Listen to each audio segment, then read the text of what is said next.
हर हर महादेव। नमस्कार दोस्तों, अनुपमा भक्ति चैनल में आपका स्वागत है। अभी पितृपक्ष आ रहा है। पूर्वजों के प्रति सम्मान व्यक्त करने का, उनकी आत्मा को शांति के लिए श्राद्ध और तर्पण करने और पितृ दोष से मुक्ति पाने के लिए मनाया जाता है। यह एक ऐसा समय होता है जब हिंदू अपने पितरों को याद करते हैं और उनके प्रति कृतज्ञता व्यक्त करते हैं, जिनके माध्यम से उन्हें आशीर्वाद और मोक्ष की प्राप्ति होती है, ऐसा माना जाता है। पितृपक्ष पूर्वजों के प्रति आदर और सम्मान व्यक्त करने का एक तरीका है। जब हम उनको भूल जाते हैं, कभी याद नहीं करते हैं ना, काम की व्यस्तता या जो भी है, तो एक ये पितृपक्ष मनाने का कारण यही है कि हमारे बच्चे पीढ़ी दर पीढ़ी लोग जाने कि हमारे पूर्वज क्या थे, उनकी आत्मा को शांति प्रदान। अब ये तो हम नहीं कह सकते, पर ऐसा मान्यता है कि इस समय जब पितृपक्ष मनाया जाता है तिथि को, उस समय हमारे जितने भी पूर्वज होते हैं ना, वो धरती पे आते हैं। अपने आत्माओं को वो धरती पे किसी न किसी जानवर का रूप लेके या फिर कोई मनुष्य के रूप में ही आ जाए, कह नहीं सकते वो, लेकिन रहते हैं धरती पे मौजूद। अपने बच्चों को, परिवार को वो देखने के लिए आते हैं। जो आत्माएं मोक्ष प्राप्त कर लेती है ना, जो भगवान से शरीर में विलीन हो जाती है, तो उनकी इच्छा होती है कि वो पूर्व जन्म में क्या थे, कहाँ से थे, क्या किए। तो अपने इन्हीं चीजों को देखने के लिए ना पृथ्वी पर एक ऐसा समय आता है कि वो आते हैं, ऐसा मान्यता है। और उन्हीं के सम्मान के लिए हम धरती के लोग पितृपक्ष का त्योहार मनाते हैं, या श्राद्ध तर्पण जो भी कहते हैं, ये मनाते हैं।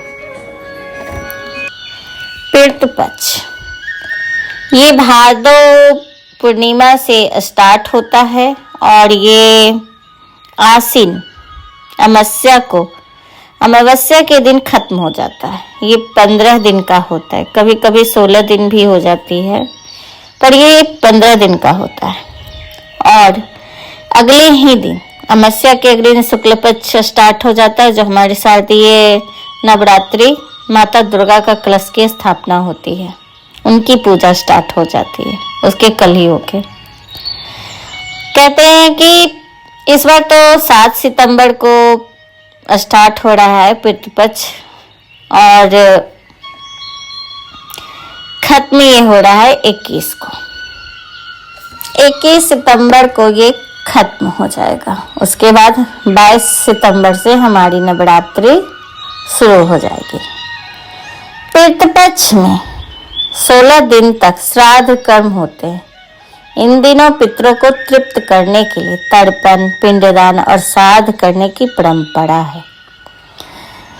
कहते हैं कि जो इच्छाएं हमारी पूरी नहीं होती, या किसी किसी को पितृदोष का कुंडली में ग्रह होता है ना, दोष लगता है, तो उन सब का निवारण हो जाता है जब आप ये पितृपक्ष का वो दान करते हो या पूजा करते हो, आप श्राद्ध कर्म करते हो। तो अश्विनी माह के कृष्ण पक्ष को पितृपक्ष कहते हैं। इस तिथि पर कोई भी शुभ काम नहीं होता है। इस तिथि पर पितरों की आत्मा की शांति के लिए काफी अच्छा समय उपयुक्त माना गया है। इन दिनों पितरों को तृप्त करने के लिए तर्पण, पिंडदान और श्राद्ध करने की परंपरा बताई गई है। परिवार में किसी सदस्य का देहांत हो चुका है और उनके मृत्यु के बाद जब तक नया जीवन नहीं मिल जाता, तब तक ये सूक्ष्म लोक में वास करते हैं, ऐसी मान्यता है। और उन्हीं को शास्त्रों के मान्यता के अनुसार पितरों का आशीर्वाद और उनके परिजनों को मिलता है जब हम पितृपक्ष में उनके पूर्वज धरती पर आकर अपनों का ख्याल रखते हैं और उन्हें आशीर्वाद देकर उनकी समस्याएं दूर करते हैं। ऐसी धार्मिक मान्यता है कि पितृपक्ष में किए गए कार्यों से पितरों को शांति मिलने के साथ ही वंशज का भी पितृदोष दूर होता है। यही नहीं, पितरों के आशीर्वाद भी प्राप्त होता है और आपके वंश भी बढ़ते हैं। तो हमारे वंशज आत्मा की शांति के लिए साधु पुण्य करने चाहिए। पितृपक्ष की महत्व वेद, पुराण और स्मृतियों में स्पष्ट रूप से वर्णित है।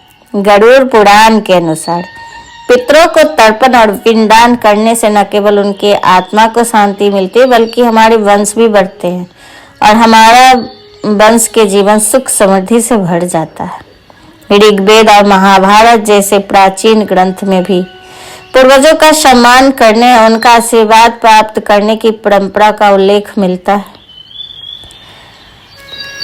ये पितृपक्ष की परंपरा जो है हजारों वर्ष पुरानी है। वैदिक काल में भी श्राद्ध और तर्पण का विशेष महत्व था। पितरों को देवताओं के सम्मान दिया जाता था। यह मान्यता था कि पूर्वज का आशीर्वाद परिवार की उन्नति, स्वास्थ्य और समृद्धि के लिए आवश्यक है। पितृपक्ष में श्राद्ध, तर्पण और पिंड दान प्रमुख धार्मिक अनुष्ठान, ये सभी कर्मकांड पूर्वजों के आत्मा को शांति और मोक्ष दिलाने के लिए की जाती है। और इसमें श्राद्ध का मतलब है कि आप भोजन अर्पित करने का एक तरीका होता है। और तर्पण पवित्र जल, तिल और कुश से पितरों को तृप्त किया जाता है। पिंडदान में ना इसमें चावल और तिल से बने पिंड पूर्वजों को अर्पित किए जाते हैं। यह समय आत्मचिंतन और आध्यात्मिक विकास का अवसर देता है। यह पूर्वजों के प्रति कृतज्ञता व्यक्त करने का सही समय है। यह परंपराओं और संस्कारों को अगली पीढ़ी तक पहुंचाने का माध्यम है। हमारी पीढ़ियों को कैसे पता होगा कि हमारे पूर्वज कौन थे, क्या करते थे, उनका नाम क्या था। एक ये तरीका है जिससे जब हम पितृपक्ष का करते तो हम अपने पूर्वजों के बारे में बातें भी करते हैं, जिक्र करते हैं अपने बच्चों से। और उनके आपने कभी सुना होगा ना कि ज्योतिष के अनुसार कि पितृदोष है, इसकी कुंडली में, इसकी जन्म कुंडली में पूर्वजों ने से जुड़ी नकारात्मक ऊर्जा है या अधूरे कर्म का प्रभाव है वगैरह वगैरह। तो ये सभी ना पितृपक्ष में विशेष रूप से इसका दोष का भी निवारण हो जाता है जब आप श्राद्ध करते हैं पितृपक्ष में।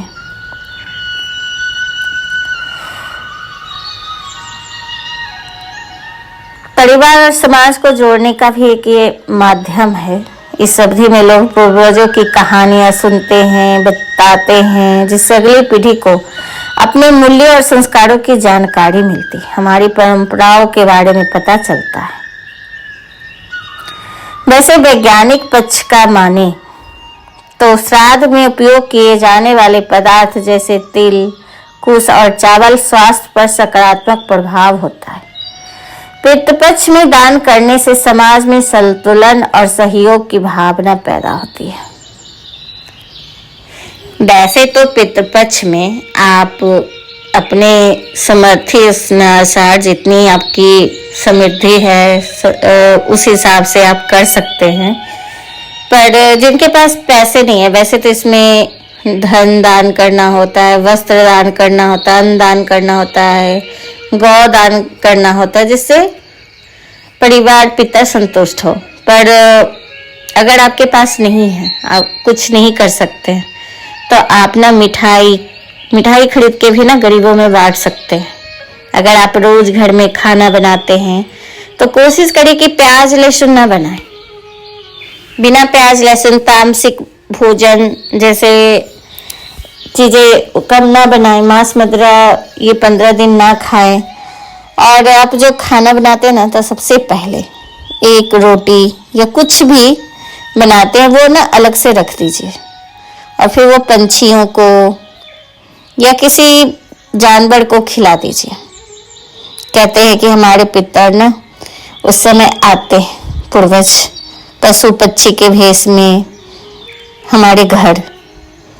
अगर इस समय 15 दिन के दौरान आपके घर का कोई अतिथि अचानक से आ जाए तो तो ऐसा माना जाता है कि हमारे पूर्वज ही वो रूप धारण करके आए, या उनकी आत्मा उसके शरीर में है जो भगवान ने भेज दिया। उनको बिना भोजन कराए, बिना कुछ खिलाए नहीं जाने देना चाहिए था अपने घर से, ऐसी मान्यता है।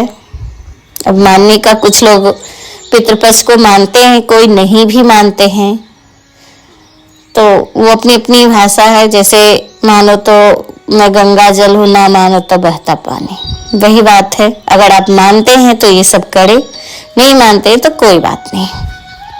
पितृपक्ष में कुछ विशेष कार्य नहीं करने चाहिए, जैसे नए कपड़े खरीदना, क्योंकि इसमें ना मनाही होती है, वो पितृ को मिल जाता है। इसलिए कोशिश करें कि ये 15 दिन ना नए वस्त्र या नया आभूषण, कोई भी चीज नया, बिल्कुल नया हो, वो ना खरीदे। और अगर खरीद लेते तो उसे रखे, नवरात्रि के दौरान पहने। ये 15 दिन में नहीं पहनना चाहिए। महिलाओं को नेल पॉलिश वगैरह जो एकदम बिल्कुल नया होता है वो नहीं करना चाहिए। वो ऐसे नेल पॉलिश वगैरह जो डेली यूज कर रहे हैं आप लगाइए, उसमें कोई मनाही नहीं है, वो आप करिए। रोज जिस पत्ते से आप बिंदी कर रही हैं उससे बिंदी कीजिए, लेकिन एकदम वो नई चीज होती है ना जो अभी मार्केट से खरीदे और घर लाए और फिर यूज कर लिए, वो चीज आप बिल्कुल इस समय ना करें। हेयर कटिंग ना करें, ना महिलाएं और ना पुरुष। 7 सितंबर से पहले ही ना अपने हेयर कटिंग करवा लीजिए। अब कुछ महिलाएं ऑफिस जाती है, थ्रेडिंग तो कराना ही है भाई, तो उसके लिए मनाही नहीं है, पर कोशिश करें सड़के बाल ना कटवाएं। और सेविंग पुरुषों के लिए वर्जित होता है, सेविंग वो भी ना कराएं। मांस मदिरा इन सब चीज़ों से परहेज करना चाहिए, बिल्कुल नहीं खाना चाहिए। प्याज लहसुन के बिना कितने लोग नहीं मानते हैं, तो वो खा सकते हैं, ऐसा कुछ है नहीं। अब किसी बच्चे का बर्थडे आ जाए तो बर्थडे भी आप मना सकते हैं, बच्चे के लिए कुछ भी मना ही नहीं। आप डेली रोज की जो पूजा करते हैं वो पूजा भी कर सकते हैं। इसमें ऐसा नहीं होता है कि हमें पूजा नहीं करना है, ये नहीं करना है, ऐसा कोई मनाही नहीं होती। सब कुछ करें आप, हाँ, लेकिन आप कुश और पवित्र जल, गंगा जल से अपने पितरों को तर्पण दे सकते हैं डेली, या एक दिन ही कर ले। लेकिन जो खाना आप बनाते हो ना, हर रोज एक खाना आप निकाल के अगर किसी पशु पक्षी को खिला दो तो इससे पुण्य मिलता है। कहते हैं कि इस समय ना कोशिश करना चाहिए कि किचन खाली ना रहे, उसमें चाहे आधे टुकड़ी रोटी हो, सब्जी हो, कुछ ना कुछ बचना चाहिए। पर हाँ, आटा गोल करके नहीं रखे, वो एक पिंड हो बन जाती है, वो पितरों का हो जाता है। तो अगर आटा बच जाए ना तो उसे चपटा करके, छाप कर, गोल करके बिल्कुल मत रखिए। कोशिश करिए कि आटा बचे ही ना, और अगर बच भी जाता है ना तो चपटा करके रखिएगा, गोल करके नहीं। ये पितरों का हो जाता है, पिंड बन जाती है। कहते हैं कि राजमा, कोदा, अलसी, बासी भोजन, समुद्रिक जल से बना नमक और भैंस के दूध का सेवन करना भी वर्जित होता है। शास्त्रों में तो अरबी और करेला का भी इस समय वर्जित माना गया है सेवन करना। आप अरबी और केला ना खाएं श्राद्ध के समय। इस समय जो हम पितरों को जो तर्पण देते हैं वो घर का सबसे ज्येष्ठ पुत्र होता है, वो उसको करना चाहिए। और किन्हीं घरों में सब अलग अलग हो जाता है ना, तो ज्येष्ठ पुत्र नहीं करते हैं तो उसमें छोटे भाई भी कर सकते हैं। लेकिन अगर साथ में हैं और ज्येष्ठ पुत्र को ही ये करना चाहिए, सबको करने की नहीं। और बहू लोग को भी इसमें बहू कुछ नहीं हो, क्योंकि बहू दूसरे कुल से आई होती है, तो उनको ये सब नहीं करना चाहिए। पितरों के जो तर्पण देते हैं सिर्फ ज्येष्ठ पुत्र ही करता है, बहू नहीं कर सकती है। कोई भी शुभ काम भी उस समय नहीं करते, जैसे कुंडली मिलाना, दो वैवाहिक जीवन जब करते तो कुंडली मिलान करते हैं या जन्म टीपन बनवाते हैं, ऐसे शुभ कार्य नहीं करने चाहिए। उस समय रुककर थोड़े दिन बाद करने चाहिए। मंदिर आप जा सकते हैं, रोज पूजा भी कर सकते हैं मंदिर में भगवान की, लेकिन कुछ कुछ बातों पे ध्यान दें और वो चीजें आप ना करें। इससे ही हमारे पिता प्रसन्न हो जाते हैं और अपना आशीर्वाद देते हैं। श्राद्ध कर्म की पूजा में ना सफेद फूलों का विशेष महत्व है। इसके अलावा चंपा, जूही, मालती, कमल के फूल का भी उपयोग करना शुभ माना जाता है। इन सब फूलों से पूजा कर सकते हैं। जब आप घर में हो तो पितृ तर्पण घर से भी कर सकते हैं। दक्षिण दिशा की ओर मुख करके कुश या दड़भ का जल, काला तिल और गंगा जल मिलाकर ओम पितृव्यो नमः तर्पयामि मंत्र बोलते हुए अंजलि से अर्पण करें। यह कार्य घर के वरिष्ठ पुरुष सदस्य द्वारा किया जाना चाहिए, जो सबसे बड़े होते हैं। तर्पण के बाद पितरों के पसंदीदा वस्तुएं बनाकर गाय, कौवे, कुत्तों को खिला सकते हैं और एक ब्राह्मण को भी भोजन करा सकते हैं। ज्यादा नहीं तो एक को तो कर ही सकते हैं। उनको वस्त्र वगैरह आप दान दे सकते हैं। अगर वो भी आप नहीं करना चाहते ना, तो गरीबों को मिठाई खरीद कर बांट दीजिए, उससे भी काम हो जाएगा। महिलाओं को उसमें जब पितृदोष चला तो नाखून उखून ना काटे। और एक चीज विशेष कर ध्यान रखें, पीला सिंदूर। पूजा पाठ में ना पीला सिंदूर पवित्र माना गया है, शुद्ध माना गया है। तो लाल सिंदूर तो आप करें, लेकिन पितृदोष जब चल रहा हो ना, ये 15 दिन, उस समय आप पीला सिंदूर ना करें। आपको करना ही है तो लाल सिंदूर का उपयोग करिए, लाल सिंदूर लगाइए, कोई दिक्कत नहीं। पर पीला सिंदूर सबसे शुद्ध और पवित्र माना गया, तो इस समय नहीं लगाना चाहिए। बाकी तो अपनी इच्छा अनुसार जो चाहे वो करिए। पितृपक्ष में ना गेहूं एवं चावल का दान जरूर करिएगा, और उसमें तिल भी। मान्यता है कि इन चीजों का दान करने से जीवन के जितनी भी परेशानियां होती है ना, वो दूर हो जाती है। जन्म कुंडली में ग्रहों की स्थिति शुभ हो जाती है। गुड़ का दान भी अत्यंत लाभकारी माना गया है।